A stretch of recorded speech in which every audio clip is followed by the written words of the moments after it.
Back from the weekend on Locked On Coyotes, Jakob Chychrun very close to being on his way out.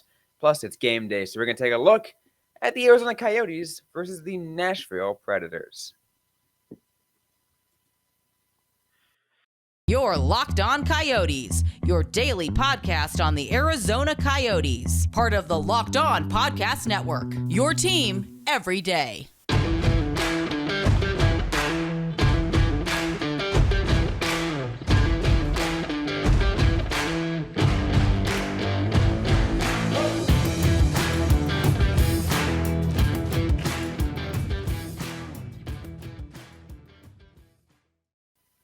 Welcome to the show, everybody. I'm Robyn Leonio. That's Carl Pavlik. On today's episode of Locked On Coyotes, brought to you by FanDuel Sportsbook, the official sportsbook of Locked On. Make every moment more with FanDuel. Let's get right into today's episode, Carl, because over the weekend, the Arizona Coyotes, before their game against St. Louis, goes and posts Jakob Chychrun will be a healthy scratch for trade-related purposes. Yes. Was it purposes or reasons? Trade-related Either reasons. way. Yeah. But either way, trade-related being the key here. It put everyone on, watch all of Saturday night, all for us to get kind of just, disappointed the fact that no news at the time of this recording, which is Sunday night after the Super Bowl. Still no official news on the trade, but it seems, Carl, that Jakob Chychrun very likely on his way out from the Arizona Coyotes. Yeah. And, I mean, it's not the most uncommon scenario. We often see players healthy scratch when they are on the trade block. You don't want someone to get hurt before you ship them out. That's just good business sense. Normally, teams are not so upfront with the fact that it is for that reason. They'll just say that they're a healthy scratch. But I mean, honestly, what else are you gonna say about Jakob Chychrun? He's not a healthy scratch kind of guy.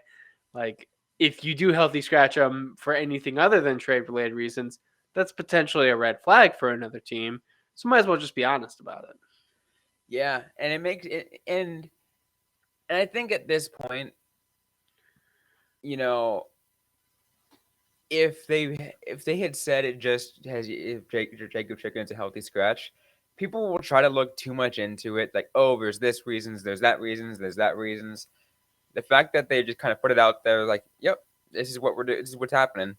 It kind of put to bed a lot of other speculation. It brought forward different forms of speculation, and now the form of speculation, Carl, is first of all where he's going. We seem to have at this time of recording, a very likely answer. Nothing, of course, not confirmed, but a very likely answer, and also at what the value of said trade is.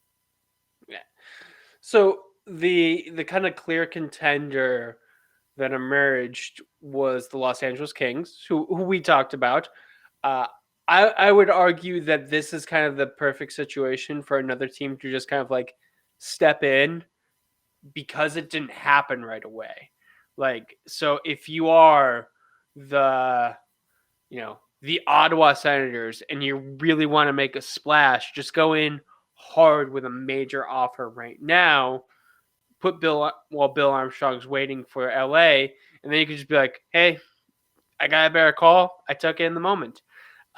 We have seen crazier things happen when it comes to NHL trades.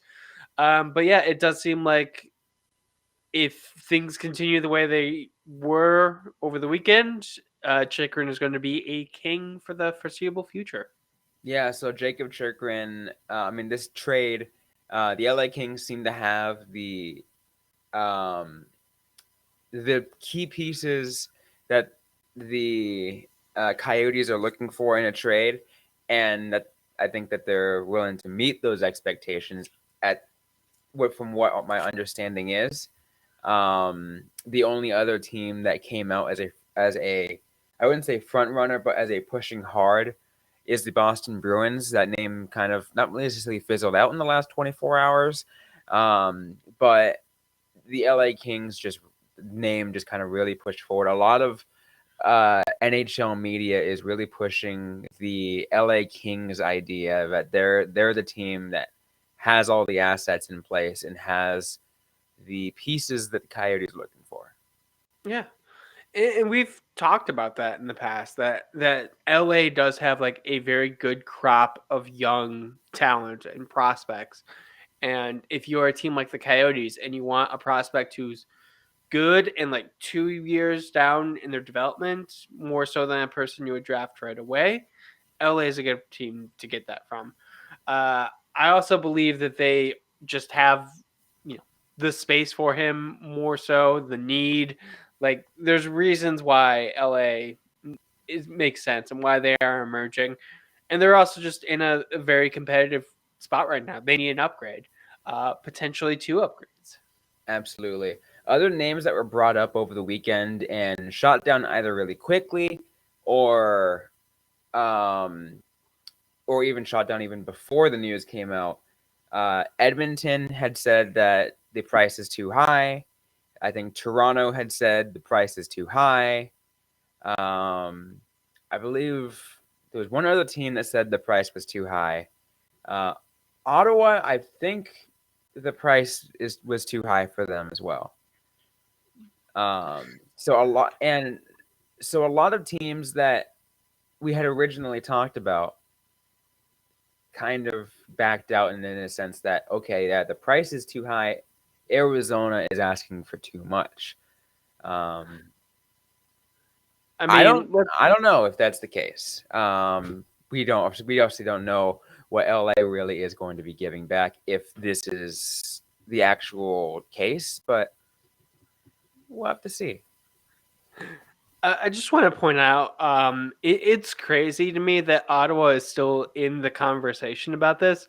They have 51 points in 51 games. They are not going to make the playoffs. They are the second worst team in the Atlantic Division. And before the season, it's where I predicted they would be. And then they made a couple of moves, and people were like, "Oh, is this going to be it? Is this going to be the year Ottawa competes?" And it's like, what? Why? Why do you think that? Because they got DeBrincat? Like, I think you need more than just that one piece. And Chychrun was kind of the same way. They're like, we could just add Chychrun and we'll be a Stanley Cup contender, right? I'm like, that's not how that works at all. We know this because the Coyotes have Chychrun and they're not a Stanley Cup defender. I mean, yeah, and the Coyotes have had Chychrun for years. Yeah. Since he was drafted, literally started right away, and they have never been a Stanley Cup contender with him. They had a playoff-ish run, that year where they made the bubble and then made it actually into the first round before getting ousted incredibly easily. But yeah, like there are teams that made sense, and then there's just the Ottawa Senators who just their name wouldn't die, and I found it the weirdest thing. Like the hype that the Senators had going into the season, and them being connected to Chychrun, it seemed like such a disconnect from reality. And I'm glad that I was perceiving reality correctly. It really reaffirms my sanity.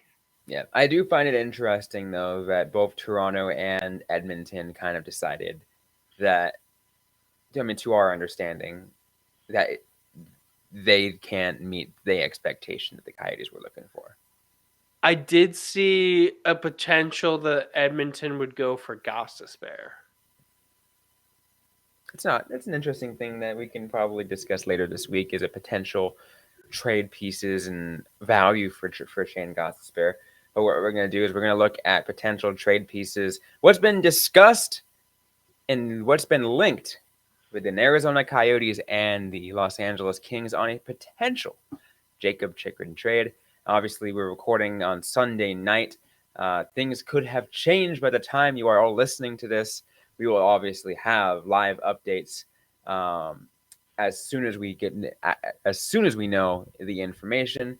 We're going to talk about everything more in just a bit, but first, a quick word from our sponsors on the show. So I just want to say that our next partner has a product that I use literally every day. I'm talking about AG1 because I don't have enough time in my day and I don't have enough energy. And AG1 helps out with both of those things because AG1 is super easy to use. Tons of people take some kind of multivitamin, and it's important to choose one with high quality ingredients that your body will actually absorb. And AG1 is a small micro habit with big benefits. It's the one thing that you can do every single day to take great care of yourself. And your subscription will come with a year's supply of vitamin D, which is so important to add in these winter months. I know a lot of people aren't necessarily getting the same amount of sun. If you're working, you know, there's still some sun when you're getting off, but not enough. And what I want to do to make this super easy for you is Athletic Greens is going to give you 1 free year supply of that immune supporting vitamin D and 5 free travel packs along with your first purchase. All you need to do is go to athleticgreens.com/NHL network. Again, that's athleticgreens.com/NHL network to take ownership of your over your health and pick up the ultimate daily nutritional insurance. So let's go ahead now and talk about some of these potential trade pieces, Carl. And I'm going to go ahead and kind of go ahead and say it because I think some reporters out there are giving roughly the same idea of where this is going, and I'm trying to bring it up so it is so we know a little bit more. To a lot of people's understanding is what we're looking at is a couple of first rounders, a prospect, and a couple first rounders and a prospect. It has been updated to the information that those couple of first rounders could also be a player who was drafted in the first round in the last couple years. Which is fun because we normally call those prospects, but yeah, exactly. Well, there's ladder prospects and other prospects. Yeah, like a blue chip prospect would be like a good way to describe that. Yes. It makes sense. I do think it's very like interesting. I don't know if it shows like a flexibility on the Coyotes end where they're like, hey, either a first round pick in the upcoming drafts or a player who was a first round pick. Probably the last, what would you say, like 2 to 3 years? Yeah, sounds about right. Yeah. Like I said at the start of the episode, you kind of want someone who is still young, still going to grow with the team, grow with the rebuild, but maybe a little bit further along. The same logic when the team took J.J. Mosier, who was an older player in the second round. Yeah. So let's assume, Carl, that one of the pieces in this trade is a blue chip prospect first round draft pick. Yeah. Here are some of the options, and I will mention one of the players that has since been ruled out, but we'll talk about that in just a minute. But the players who in recent years that have been drafted in the first round by the LA Kings are Brandt Clark, Quinton Byfield, Alex Turcotte, Tobias Bjornfoot, Rasmus Kupari, and Gabe Vilardi. First of all, Brandt Clark, it was announced on social media that at least his agent has said that the Kings have said he's not moving. Brandt Clark is staying with the LA Kings organization. Yeah. If that does hold true, I'm looking at Alex Turcotte, Carl. I think Alex Turcotte might be that guy, that thing that helps bring this one to the actual table. See, I kind of wonder about Bjornfront because like the Coyotes are weak on their blue line. They need a replacement for Chychrun. Like who is that going to be? And that's kind of a concern that I had with the Coyotes draft last season or last year, Hmm. where they're just like, "Hey, you really didn't pick a player who's going to replace Jakob Chychrun, and you know that you need to do that." So I'm kind of curious about that. Turncoat, I think, would be another good one. I think that never can have too many forwards, especially because not everyone's going to hit. You want to make sure that you have as many options as you can. Yeah, and there's definitely a possibility, and we're just talking about a blue chip. There might be another prospect involved in there, a little bit lower, who could also be a defenseman because again, the Coyotes need those, Yeah, as well as as we'll say a 2023 first rounder. I believe that's to my belief that's going to be included. But that 2023 first is probably likely also going to be top 10 protected. which I don't imagine the Kings having a top 10 pick, so Yeah. that's fine. I mean, they could collapse and whatever, but Even if they collapsed, it would have to be a very, very, very big collapse. Like I don't think they have it in them to be that bad in the stretch. true. I think the only thing that would make it really interesting were if a top 10 protected pick were for like let's say 2024, right? Yeah, Because you don't know what window the LA Kings are looking at. Because maybe let next year something just collapses and the 2023-2024 Kings are just god awful, just like the what happened to the Montreal Canadiens. yeah. There's always a possibility that injuries will completely wreak havoc on them. Although I don't necessarily think that the Kings are in that same level of danger, just because the Canadians were just goaltending, and that was pretty much it. Yeah, that's definitely a good thing to look at. I'm trying to figure out more from this list because I mean, well, not this list in general, but the Coyotes and Kings potential bit because to my knowledge, you get all that for just Jakob Chychrun. I think that might be too much of an asking price. That's why it seems like Carl, there very likely could be a goaltender involved in this trade. Which I'm not necessarily sure that the goaltending aspect of it works as much for me, because the the rumor that I saw, which I'm sure you're referring to, is Cal Peterson and Karel Vejmelka being included in the swap. Which, I mean, do you 1-to-1? What do you think of that trade? I I question that trade 1-to-1. Yeah, It's you're looking at someone who's kind of been struggling a little bit versus like a unproven yet potentially high ceiling goaltender. yeah. And now let me just include the fact that Cal Peterson is set to make $5 million for the next 2 seasons. Yeah, I mean, not like the Coyotes can't afford it because they can, Sure. because they're barely even hitting the salary floor.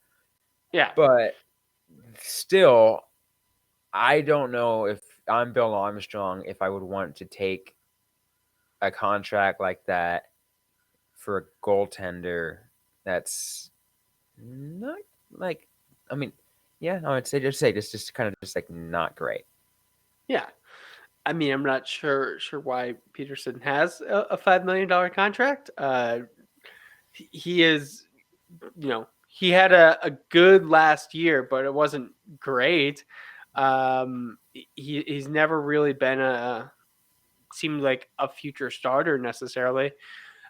So we have a lopsided in two ways. Vejmelka being the better goaltending tender, at least now, with a better contract. Coyotes are taking on a worse. And like I don't necessarily see like that being like a balancing act for like a Chychrun trade. To me, that means like the Kings need to add a little bit more. And maybe I'm just being greedy, which, considering the market seems to be shy of what the Coyotes want, but we're also a month away from the trade deadline. Well, I mean, there is also the possibility that let's assume that those two are part of the deal, yeah, right? Let's say going to LA would be Jakob Chychrun and Karel Vejmelka. Coming to Arizona, let's say 2023 first rounder, a 2024 first rounder, and Alex Turcotte. sure. And of course, Cal Peterson. I mean, if that happens, I wouldn't necessarily think it's the worst. It does make me question if the Coyotes maybe waited a little bit too much because, I mean, if we're expecting LA, like I know we talked about there's a chance they could stumble, but let's be real. We should look at them as a team. They're trending up. Like those are going to be like lower end picks, especially as we get further along. Like I don't know. The return on that just doesn't necessarily do as much for me as last year when we were talking about a blue chip prospect, a first round pick, and like a player. True. Chychrun has come back from injury looking great. He should be getting more than last season. And Yep. he's not for some reason. Absolutely. You make a good point. I think there's still a lot to be known. Like everything that we're saying and everything that's being said on social media right now at the time of this recording is still speculation. Yep. No official trade details have been released. It just seems that the most confident part of this is the fact that Jakob Chychrun very likely can be an LA King by, of course, the latest trade deadline. We don't know when exactly this is going to happen, but the fact that this happened over the weekend of Jakob Chychrun being scratched for that trade-related reasons, it put a scratch to our head and made us think and have this to go through all this. Yep. Anyways, though, enough of Jakob Chychrun talk. We got a game to get to. We're going to talk about that and get to our betting predictions, for courtesy of our friends at FanDuel. Speaking of FanDuel, I'll let you know about our friends at FanDuel because the midway point of the NBA season is here, and now the perfect time to download FanDuel is America's #1 sportsbook because new customers get a no-sweat first bet up to $1,000. That's bonus bets back if your first bet doesn't win. Just download the FanDuel Sportsbook app. It's safe, secure, and super easy to use. Then you can bet on everything from the money line to point scorers to threes drained. It's going to be really fun. Obviously, we're here in Arizona. You can take a look at now what the Phoenix Suns are going to be doing now that they have Kevin Durant in town. Plus, FanDuel even lets you combine your bets for a chance at bigger payout with the same game parlay. Don't miss your chance to get your no-sweat first bet up to $1,000 in bonus bets when you go to FanDuel.com/LockedOn. That's FanDuel.com/LockedOn to learn more. Make every moment more with FanDuel, an official sports betting partner of the NBA. So let's get to the game today, Carl, because the Coyotes up against the Nashville Predators tonight at 6 p.m. We got a game to talk about. First of all, I want to ask you this. Does Jakob Chychrun get moved before tonight's game? I'm gonna say no, not before tonight's game. I think he's another healthy scratch. Fair enough. But let's get to the game though, because we got a very interesting game. The Coyotes have been an interesting team the last couple of games. They had 2 straight overtime games back to back. Now they're up against the Nashville Predators, who are they're a pretty okay team. Yeah. They're not good, but they're No. not terrible. I mean, because let's take a look. Really, the Central Division is not good. Yeah. And the I Predators think it are is right in the middle. mathematically possible that the Predators will make the playoffs. It is just very unlikely. Exactly. They have 56 points through 50 games right now. To the Coyotes 42. So yeah, they're a better team than the Coyotes, but by how much, really? Yeah. That's what this game is all about. Being the better team than the Coyotes is not necessarily like something you want to really hang your hat on. I don't know. I want to take a look at the some of the odds as we also predict this game, Carl. Our odds courtesy once again of our friends at FanDuel, where the Arizona Coyotes are 1.5 underdogs. The money line at plus 205 if you want to bet on Arizona. Total points once again at 6.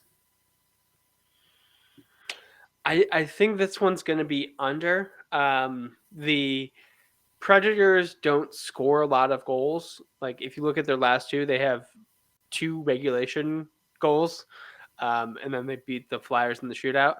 The Coyotes, like sure, they came back to get 5 on the St. Louis Blues, but defensively, I think the Predators are going to be a little bit better. I would bet the under. I'm going to go 3-1 Coyotes for this. 3-1 Coyotes. I do like that prediction. I'm actually going to be interested in who starts at goaltending because obviously Crowley Milka is usually the safe bet, but why not also get your a former Nashville Predator up against their his former team and get Connor Ingram in there. Yeah. I mean, always good to have a guy playing his old team. Although with the goaltender, like they may know some of his like weak spots and everything. Weak spots. So yeah. But if we're talking like Chychrun being a healthy scratch, Vejmelka also being involved in that trade, maybe sit him on the bench. Get Ingram a start. I can see either way. Ingram's been playing, pretty well lately, so I would not feel nervous about throwing him in there the same way I would like earlier in the season. Yeah. So I'm going to be with you.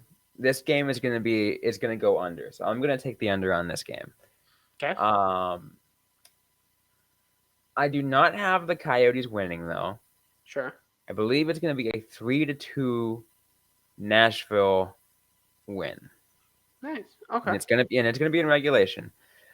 I just can't see 3 back-to-back OTs. Can it happen? Sure. Will it happen? Not on my predictions. I mean, the Coyotes showed remarkable resilience coming back twice against the Blackhawks and the Blues. But that's not really something you want to plan on. Like that luck is eventually going to run out.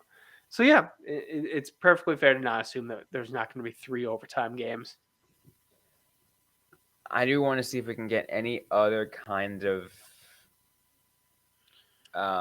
maybe prop bet on this, right? You can do let's say a goal scorer. Name one of the goal scorers of either from either side, really. Who's going to be scoring tonight? Nick Schmaltz been on a roll, so I'm going to say him, and then Matt Duchene on the Predators also been playing really well. One of their top 3 guys, so I'm going to say Schmaltz and Duchene for the goal scorers. Nice. That's definitely a good prediction on that one. Anyways, any final thoughts you want to give out before? This is definitely going to be an interesting game. Last game of a road trip. Coyotes are going to have a day off. So might as well empty the tank. Absolutely. Well, that's going to be it, though, for today's episode of Locked On Coyotes. If you like what you heard, don't forget to leave a review, like, comment, subscribe if you've yet to already. We're available everywhere you get your podcasts, including on YouTube.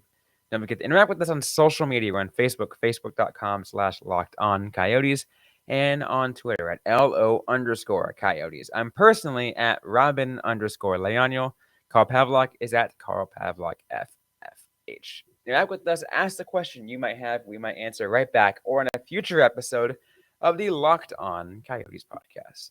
Thanks again, everyone, for listening to today's episode. Hope you guys staying safe out there. Hope you guys staying healthy. And don't forget to howl on.